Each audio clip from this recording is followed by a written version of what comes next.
45 men sealed in darkness, 180 meters below the Atlantic, sweat and oil clinging to their skin, air growing hotter and more poisonous with every breath. The steel walls groan, a warning drowned by the explosion of a depth charge. 3 and 4 U-boat crewmen never returned. This is the dark truth about life beneath the waves, and the real cost still hidden inside every rivet and silence. But what actually happened when escape was impossible? The first shockwave hits with no warning, a dull, crushing blow that rattles every bone and bolt. Metal shrieks in protest, echoing through the darkness. Dust and rust rain from overhead pipes, stinging eyes and throats. Someone's breath catches, but no one dares to speak. The hull flexes, groaning under the weight of the sea. In the blackness, every man feels the air thicken, lungs straining for oxygen that tastes of oil and fear. The only light is a faint red glow from the control room, flickering as wires tremble in their sockets. Another explosion, closer this time, sends a shudder through the deck. The floor lifts, then drops, as if the entire boat is suspended on a wire about to snap. Instruments rattle against steel. Somewhere, a wrench clatters to the deck, but no one moves to retrieve it. Every heartbeat is a countdown. At 180 meters, the pressure outside is almost 300 pounds per square inch, enough to crush a man flat if the hull fails. Each detonation outside feels like a giant's fist, searching for weakness. The silence between blasts is worse than the noise. 45 men hold their breath, waiting for the next impact, knowing that a single crack could mean instant death. In those moments, time stretches thin. Sweat beads on faces, mixing with grime and salt. The only sound is the slow, desperate breathing. 45 men, packed in a steel coffin, listening to the ocean try to break in. There is no escape, only the waiting and the sound of steel bending. Heat pounds through the hull, relentless and suffocating. In the engine room, the thermometer reads over 100 degrees Fahrenheit. The air is so thick with diesel fumes and oil mist that each breath stings the throat. Sweat pours from bare backs, pooling on the metal deck. The roar of the engines is a constant assault, drowning out conversation, leaving only the grind of pistons and the slap of belts. Every surface burns to the touch. Pipes, valves, even the wrenches the mechanics grip with blistered hands. Hans Fischer wipes his brow and tries to steady his grip, but his fingers slip on the slick tool. He drops it, watches it clatter and roll beneath the machinery, too drained to care. Exhaust fumes swirl around his head, leaving him lightheaded, his vision swimming. The air tastes of metal and salt, laced with the sharp bite of exhaust. Shirts are useless here. The men work half-naked, skin red and raw, sweat mixing with oil until it forms a grimy film that never washes away. Breathing feels like work. With every inhale, lungs fill with the heavy, toxic fog. Headaches come quickly, followed by nausea and a pounding in the chest. Some men stagger, leaning against the bulkheads, eyes glazed. Others push on in silence, knowing that the engines must run or the boat will die. The heat never lets up, not for a minute, not for an hour. It radiates from the engines, from the pipes, from the very steel walls. Fatigue is a constant companion. Limbs grow heavy, movements slow. Mistakes happen. Bolts dropped, valves turned the wrong way. Each error risks disaster, but there is no relief, no cool air, no escape from the furnace. Down here, every breath is borrowed time, and the price is written in sweat and exhaustion. The air below decks grows thick and foul. Sweat seeps into every seam of clothing, soaking the bunks until the mattresses themselves reek of bodies and mildew. There is no escape from the stench. One toilet serves the entire crew, its door rarely closed, the smell of waste leaking into the passageways. When the sea is rough or the boat is running silent, the toilet overflows. slops and filth pooling in the corners, mixing with the ever-present film of oil on the deck. Cleaning is a forgotten luxury. The brush is passed from hand to hand, but no amount of scrubbing can erase the stains or the smell. Fresh water is precious, rationed to half a bucket per man, per day. That is for drinking, never for washing. Faces are wiped with oily rags, hands rubbed together dry, grime ground into skin until it becomes a second layer. Days pass, then weeks, with no soap, no change of clothes, no way to feel clean. Mold creeps along the seams of the bulkheads, blooming in the damp corners where condensation drips from the ceiling. Mildew stains the bedding, turning white sheets to mottled gray. At night, an anonymous sailor wipes a patch of green fuzz from his pillow, then lays his head down anyway, too tired to care. The smell becomes a living thing. Diesel, sweat, mildew, unwashed bodies, and rotting food blending into a single, suffocating presence. Cockroaches scuttle through lockers and over boots, thriving in the darkness and decay. Some men try to mask the odor with tobacco smoke or a splash of cologne from home, but it makes little difference. The stink clings to skin and hair, burrows into every pore.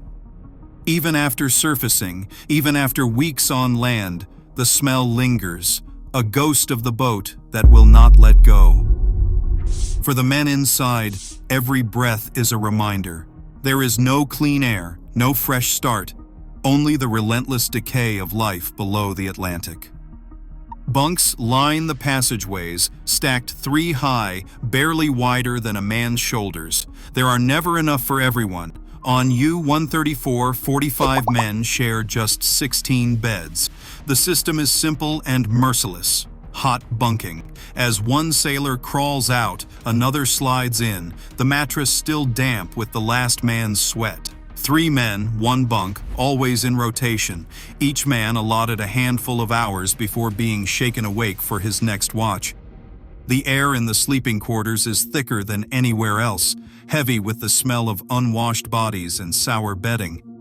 Every inch is claimed. Elbows and knees crowd together, faces pressed close, sometimes so near the next man you can feel his breath on your cheek. Above the bunks, pipes drip condensation onto blankets already stained with mildew. Boots dangle from hooks, swaying gently as the boat pitches. The constant thrum of machinery seeps through the steel, a low vibration that rattles teeth and bones. Sleep is never deep, just fragments, snatched between alarms, engine roars, and the shuffle of bodies in the dark. Some men dream of open fields, but most wake with a start, unsure if minutes or hours have passed. Privacy is a memory. The only barrier is a thin plywood screen around the captain's bunk, a gesture more than a shield. For everyone else, the line between body and bed blurs. Shirts stick to skin, blankets cling, and the warmth of the last occupant lingers long after he's gone. Fatigue becomes a second skin. Tempers fray, mistakes multiply. Eyes grow dull, hands unsteady. In these cramped quarters, exhaustion is more than discomfort. It's a creeping fog that dulls the mind, slows reaction, and turns every order into an effort of will. Sleep comes in fragments, never dreams. Food aboard U-134 is a daily ordeal, not a comfort. The youngest crewman, pressed into service as cook, stands in the cramped galley, surrounded by stacks of tins and sacks wedged between torpedo racks. The pantry is little more than a shelf in the torpedo bay, where sausages hang from wires above warheads and potatoes sprout eyes in the damp. Bread turns moldy within days. Fresh food vanishes by the end of the first week at sea. What's left are cans, meat, beans, black bread, each one soaked in the same oily air as the engines. Even before the first meal, the taste of diesel clings to every bite. Water rations are too precious for washing hands or dishes. Grease builds up on tin plates, and crumbs stick to the film of oil that coats every surface. When the cook pries open a can, the metallic tang of diesel rises before the lid is even off. The stew inside tastes of machinery and salt.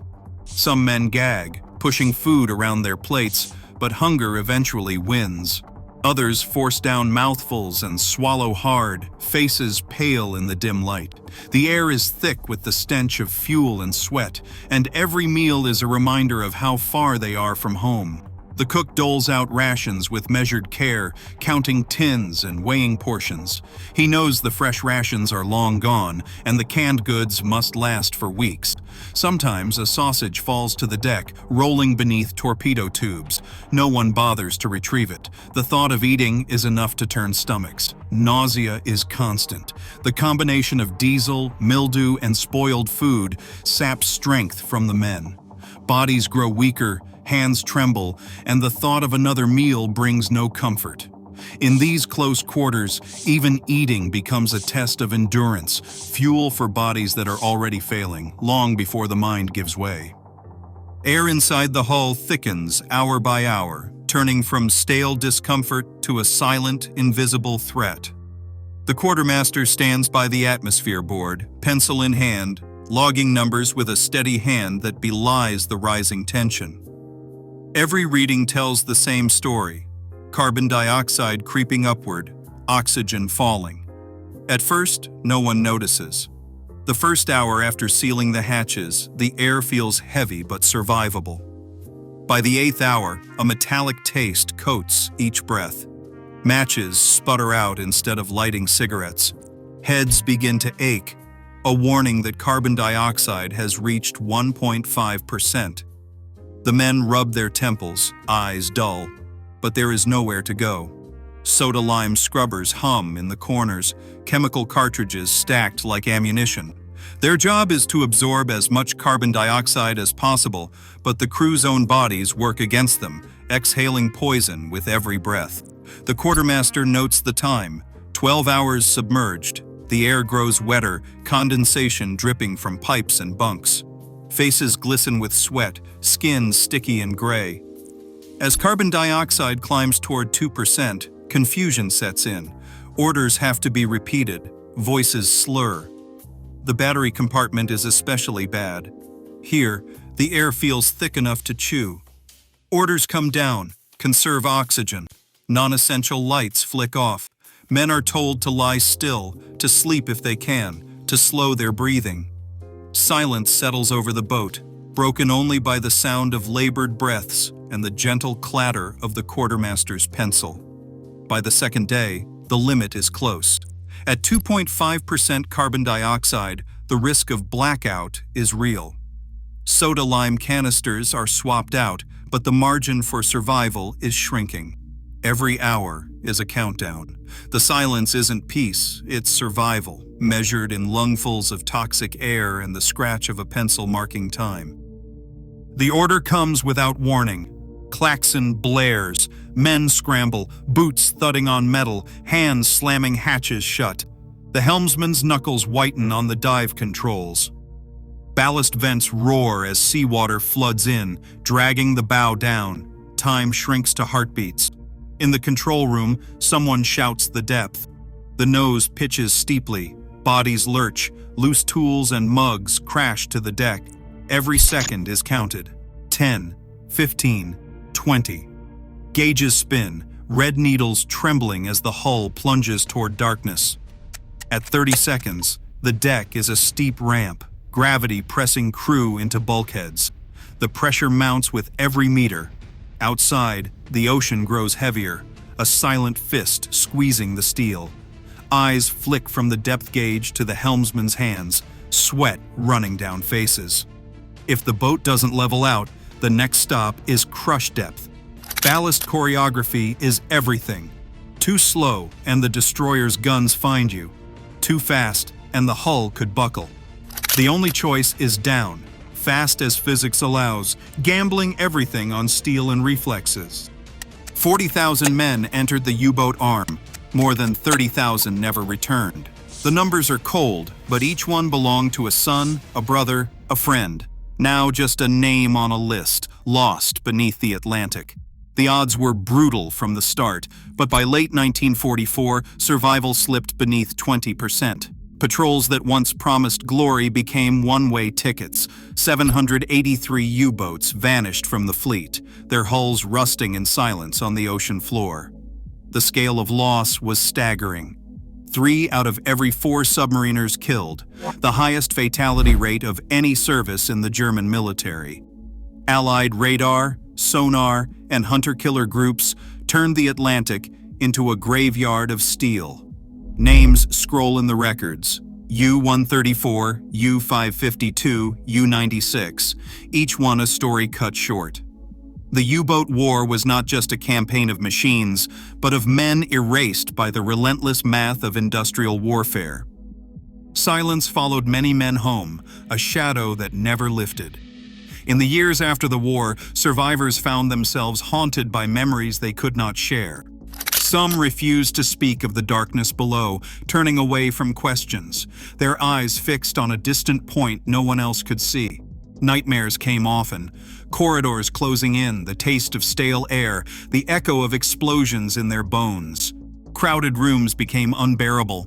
Even sunlight felt foreign after months entombed in steel. Diaries left behind tell of men waking in the night, heart pounding, convinced the walls were closing in again. For some, the real world felt less real than the silent, suffocating world beneath the Atlantic. One wrote, "We died down there, only our bodies came back." The war ended, but the silence endured, a wound that words could not heal, a debt no ledger could ever repay. Of the 40,000 men who served on German U-boats, more than 30,000 never returned, a fatality rate of 75%. The conditions they faced are documented in crew diaries, medical reports, and official naval records. Suffocating heat, toxic air, contaminated food, and the ever-present threat of a steel hull collapsing under pressure. Despite decades of research, the full psychological impact on survivors remains unclear. Many refused to speak, and some records were lost or destroyed. Today, the wrecks of over 700 U-boats still rest on the Atlantic floor, silent evidence of the cost. Historians agree that no other branch of the German military suffered such catastrophic losses in World War II. The reality endures in declassified files and survivor accounts. For most, life aboard a U-boat was not heroism, but endurance in darkness, fear, and silence.